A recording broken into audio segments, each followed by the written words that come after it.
¿Qué pasó después del sexenio de Cárdenas? Bueno, pues después de haber resuelto muchas demandas revolucionarias y haber transformado la vida de muchos mexicanos, la política de masas pues no tuvo la aceptación de toda la población como se esperaba.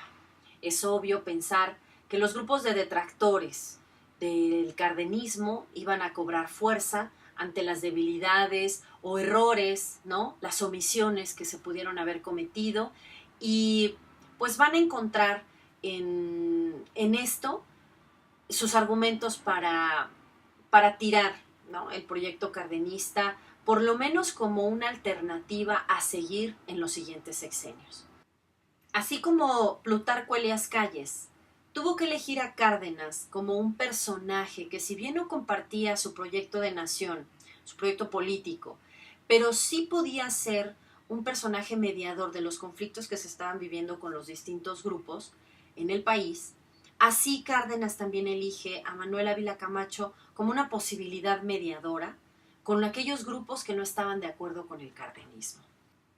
Vamos a ver, a partir de 1940, a 7 presidentes que van a pertenecer al Partido Revolucionario Institucional, porque es en el sexenio de Manuel Ávila Camacho cuando el PRM se convierte en PRI para tomar la faceta con la que originalmente fue creado, ¿no? Esta faceta de dinastía política, de control hegemónico del poder político en todo el país, es decir, de no abrir posibilidades a la democracia o a la alternancia política.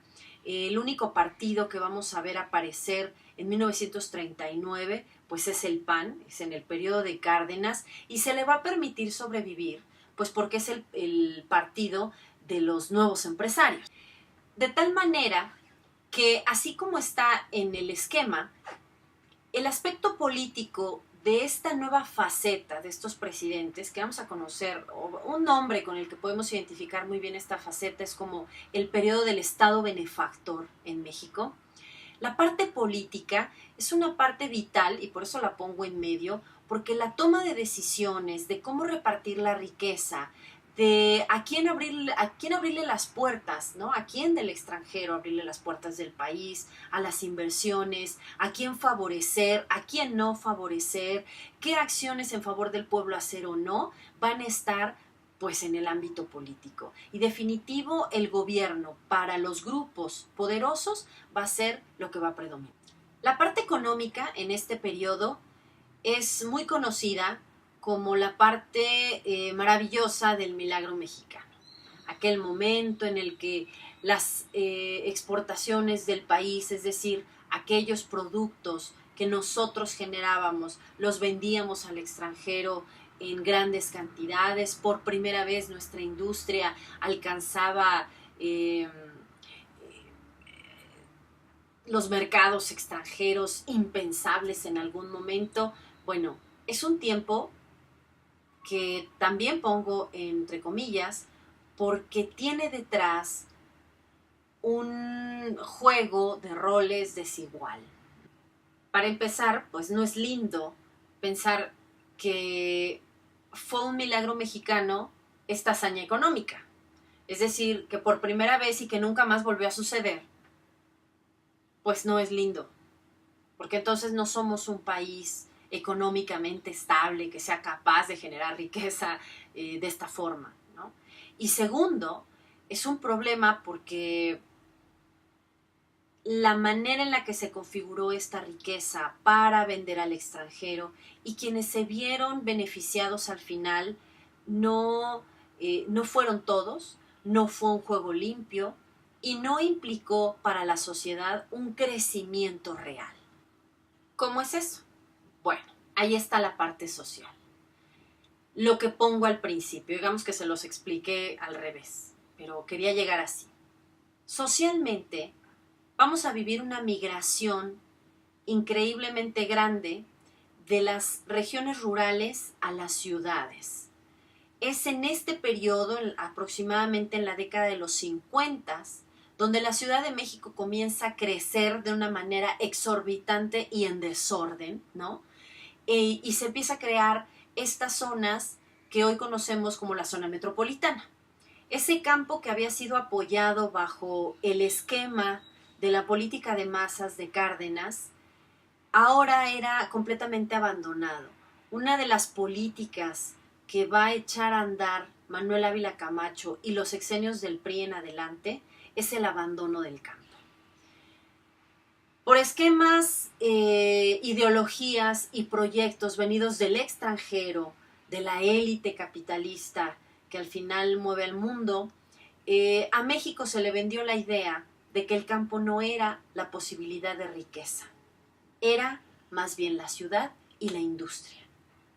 Entonces se cambia el proyecto de inversión social, cultural, de servicios, económico, político, del campo a la ciudad. Eso quiere decir que la mayoría de la población que vivía en el campo fue abandonada a su suerte. Es decir, el 80% de la población fue abandonada a su suerte, porque allá no se pusieron más escuelas, no se hicieron más caminos, no se construyeron hospitales, no se generaron la infraestructura de mercados, no se invirtió en los productores, y entonces no tenían trabajo, no tenían a dónde vivir dignamente. ¿Qué hicieron? Migrar a la ciudad. Migrar a una ciudad que no estaba hecha para ellos. Estamos hablando de una migración que va a traer consecuencias terribles para el país y para las ciudades. El caso de la Ciudad de México es extraordinario porque entonces hablamos de zonas potencialmente peligrosas, ¿no? Para la violencia, para la injusticia, para la corrupción, para la creación de miseria, ¿no? Culturalmente no va a ser productivo ni económicamente. Pero bueno, para el proyecto estaba bien.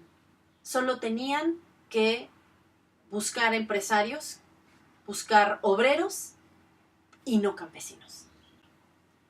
Y entonces los indicadores económicos de esas nuevas empresas son lo que vamos a ver como el milagro mexicano. La venta de esos productos creados en esas industrias por esos obreros que vienen del campo, dejaron de ser campesinos y se convirtieron en obreros, fueron a trabajar a las fábricas. Eso, ¿no?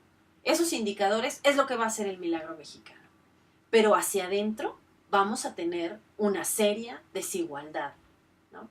Un serio problema de explotación laboral, porque estos nuevos trabajadores van a vivir explotación laboral, aunque existe el artículo 123 y la Ley Federal del Trabajo. No, para este proyecto lo importante era acumular riqueza para el mismo grupo.